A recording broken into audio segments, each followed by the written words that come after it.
Yeah. Well, and also when you think about retirement, you kind of lose that built-in like social time. And so I know a conversation I have with people that are looking towards retirement, I usually suggest find hobbies and things now, because when retirement happens, it does create that huge void of having nothing social in your life. So yeah, I mean, you go from working 40, 50 hours a week, you know, we're talking not only the time of working, but you're also the commute, the getting ready, the coming back. It's really most of your time goes to working, and all of a sudden you get rid of that void. There's this huge void and you're like, what do I do with my time?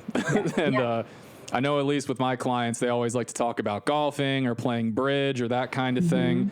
What are some hobbies or activities that you recommend to your clients as they make this transition? Are there any in particular that you guys really like to recommend? So I'm going to use the joke of what happened with my in-laws.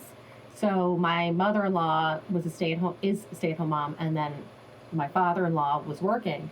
And so she tried to force upon him learning how to fly fish for his retirement plan. So she bought him all this gear, and he went once for a lesson. And he's like, oh my God, this is terrible. It was like, can you even fly fish around here? Like, are they in Pennsylvania? Like, yeah, they do. Yeah. I mean, they're in the Poconos, but they do. Okay. It was like so interesting to me that she's trying to force on him hobbies, and it's like, give him the chance.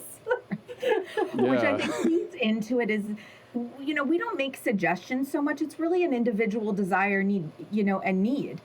Start exploring. What did you like? What do you like? What is the thing that you one day said, oh, I'd really like to explore this one day?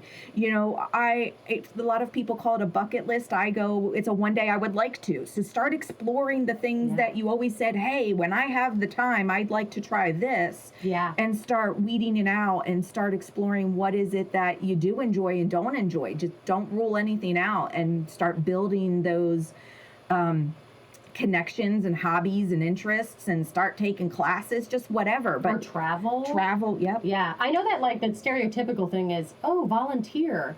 And that's very noble. But like if volunteerism wasn't something that you thought of in your young adulthood, I don't know why it would be something you think of in your retirement. Right. It's like, it's not something I thought would be fun when I was working, but now it's, you know, I did actually. So I agree. You got to lean on what you thought at one point would have been really fun to do. Right. You know?